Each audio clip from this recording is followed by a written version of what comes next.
think a lot of people, it's hard to say. I haven't seen a lot of people like, wow, OpenAI killer. But I Yeah. haven't really seen any good substantive reason as to why.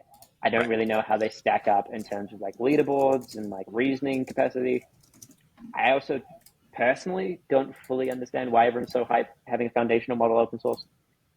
Can't run it. Maybe that's just me, like you can't run it. So I think open sourcing the research is really important, right? The paper, like I started kind of skimming it. I want to go through it. That's awesome. But when people are like, wow, 405 billion parameters, like how many people in the world can even run that, right? Like very few, right? And it's mainly companies. Even like, even okay, when we're talking like Q4, like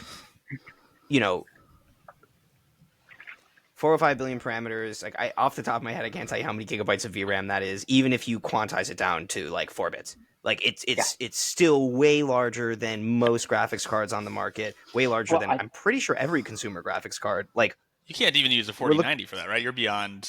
I think we're beyond 49. I think we're talking like 20, 30 gigabytes, like even quantized. Yeah. So it's like who the hell can run this thing, right? I think 405B is like 750 gigabytes or something like that, right? Like so. How are you doing that, right? You either spend like $300,000 on like consumer grade graphics cards to run it for marginal improvement over the SLM, or you spec out a Mac Studio with the unified memory. Apple accidentally made LLM tanks completely by accident. That is, well, I didn't think about that. Is it, you're talking about the cheese grater, right? Like is it still the cheese grater? Well, they before they replaced the cheese grater, there is now a cheese grater with an M1 or an M something in it, like an Apple Silicon chip. Before they did the cheese grater, they released a Mac Mini stacked, 2 Mac Minis stacked on top of each other. They called it the Mac Studio. Nice. But actually, I have to say, like I'm saying, it sounds silly when I say it, but it's I think one of the best value computers that has ever been put out. It was, I think it started at $2,000, or maybe it started at $3,000 or something. I mean, but it was like you could spec the shit out of it. It had all the benefits of the top of the line Apple Silicon chips, and it had most importantly for this conversation, it had like, their crazy fast unified memory, which you can spec up to like hundreds of gigabytes. So, wow, yeah, pretty incredible. Well, it's good for the Christmas list, Maybe 70 billion primes could run on that, right? Like we'll get pretty close. Yeah. Obviously, I don't think it gets the 405. So again, that was my thing of like, very interesting that they open source the research. Interesting take from Zuckerberg about open sourcing. I think that's going to be a heated debate moving forward.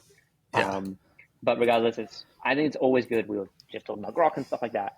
Having more and different models seems good for convenient reasons, right? Everyone will probably eventually have their own preferences. I think it's good to not have like just one, massive player in terms of like taking all the value. But I guess we'll see moving forward, like where consumer sentiment goes, right? Like maybe intelligence really is just like paramount. Once the next frontier model comes out from one of these companies, maybe that is just so much better than what we previously used that you're like, wow, I really don't care if it sassy or not. The fact that it's like agentic and can just run for an hour and like make my business and make me $1 million could be so much more important than anything else. Mm-hmm. So I guess we'll see. It'll be a very interesting next 12 to 18 months. Your point? It's an interesting pitch on like why open source these models at all. What's the angle there? Yeah. It seems like more of a vote for a world where you have a constellation of AIs working together, which I think is still a very big open question if that'll be the reality. Traditionally in consumer products, right, you end up with 1 or 2 winners. Like you look at smartphones, right, there's 2 winners. There's Apple and Samsung, and then there's other companies that also ran, right? Yeah. Microsoft famously failing at this OnePlus. with Windows Phone, right? But you have this like... So yeah, my default would be to assume that's what happens in AI. Is that like you end up with 1 or 2 companies that make these world-class assistants that can help me with anything I want across modalities. Yep. But Meta seems to be betting on a different world where you're going to have AI everywhere. There's going to be constellations of intelligence. And the reason to open source it is to give the spark, I guess, or give the beginning of the journey to companies to let them make a bunch of different models that are specialized in a bunch of different ways. How convinced are we that is true? How convinced are we that like the constellation model holds? I think OpenAI themselves has sort of waffled back and forth on this, right? Sam has said sometimes that he believes that there's going to be the future is a bunch of models talking to each other, and then other times it's like, just kidding. GPT-5 is going to rock your world, PhD level. Here we go. Yeah. I mean, I also think maybe there is a question of, is that the incentive structure that Meta wants, or is that what they're trying to predict, right? In terms of constellation, I mean, intuitively, it kind of makes sense that you will have potentially at least sets of models working like that. Part of my reasoning for that is there were some interesting papers this week about weak to strong reasoning. And if we play out, if we really are getting AGI, eventually you might have models that are literally smarter than us. How are we able to train them? And the question, or one of the proposed answers is, you can use slightly weaker models. In which case, you might actually want a cluster or like many different weaker models and different models that have different opinions, much like you might, like have many people with different opinions, and that's why you want diversity and like an engineering and a feature crew like us. So you kind of want different models with different behaviors, because hopefully that brings out a wide range of behaviors and ability to critique. So in this paper, weak strong reasoning, the idea is you have like these weaker things that are likely to probably make mistakes, and you try and almost like typically a teacher teaches a student, but you can flip it around and say a student can also teach the teacher. So if you ask a weak model, what is 2 + 2, and it says 5, the strong model is like, that was wrong. Why did you get it wrong? And I won't make that mistake. And you can play that out of having the weaker models make the stronger model even stronger, and also make the weaker models stronger as well. So you get this kind of flywheel of like, they actually get way better, and you can continue to fine tune them. So in that sense, you actually kind of probably do want lots of different models trained in different ways with different like architectures, because maybe they will have the different insight. Much like our humans, different inputs, different environments, different genes, probably all have different outputs as well. So you don't just want the same thing replicated all the time. So that would give credence to this thing of like, it's useful. However, again, the caveat is, as you said, does GPT-5 just like blow everything out the water, and it's like, I don't even need to be trained anymore? Right. Like, and then was GPT-6 and 7 looking like? Are they just like superhuman and we don't even need to train them? So it's like, who knows? But for now, it probably makes sense as like a good hedge to be like, hey, let's have many different models. Let's see what consumers like. Again, I don't really buy the open sourcing argument. Historically, I haven't seen consumers actually use, open source stuff, right? Like, it's very useful in the tech space. Yeah. Unless they have to, exactly, right? And I think you're making the case, right? Like servers and a lot of the back end technology in tech is powered by open source, and there's a lot of value to that. The companies form a partnership, and they're all going to collaborate, and we're fine open sourcing that. But as it gets to the consumer level, to your point, that doesn't play out. Even when you take something like Android, where it was, hey, we had this open source operating system, anybody can make it, it still centralizes down to, if you're going to buy an Android phone, you're probably buying a Samsung, right? Even though you have other options, statistically, you're getting a Samsung. It still boils down. Like, so I buy that. I buy this opinion that having a variety of models to train other models leads to better models. Sure. Yep. That tracks. Will that filter down to everyday folks? That I don't believe. I don't necessarily believe that. I agree, because like people commonly refer to Zuck's strategy here as the scorched earth strategy, right? let's everybody knows LLMs will be a commodity one day, but let's try to make it happen as quickly as possible. And I'm not like, even when people talk about it like that and use big words, I can't really parse out the benefit for Meta, right? And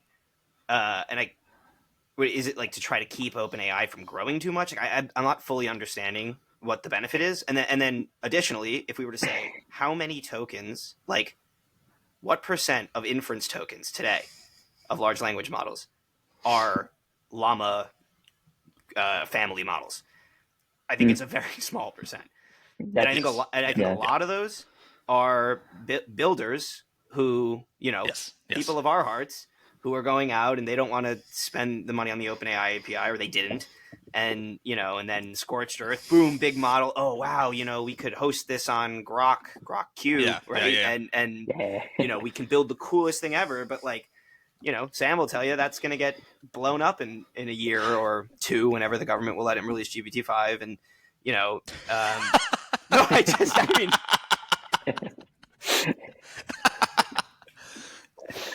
but then I think the final piece of that is like, it's again, who the hell can run this 405 billion parameter, even quantized llama model. And then to bring just like, I'll bring up the benchmarks again.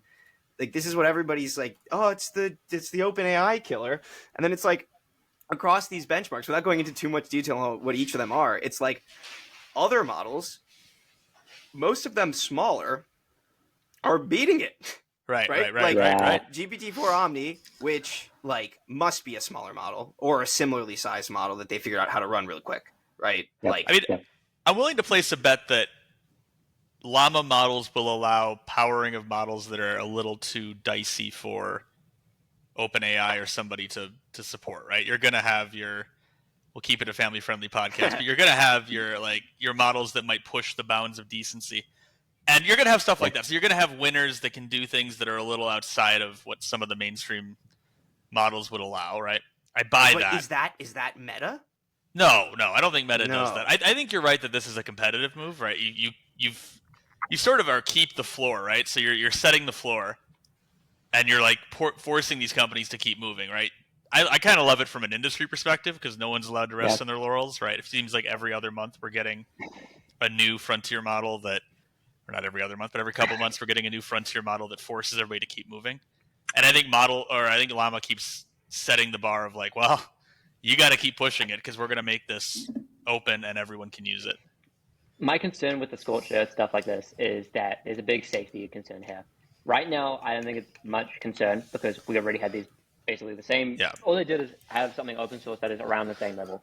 My concern is when you start getting to the next level that might actually really start to get close to what we quote unquote call AGI. We should have a podcast specifying like what is the spectrum and stuff. Right. But I'm afraid that if we are in this kind of arms race, that really starts kicking off pretty concerningly, right?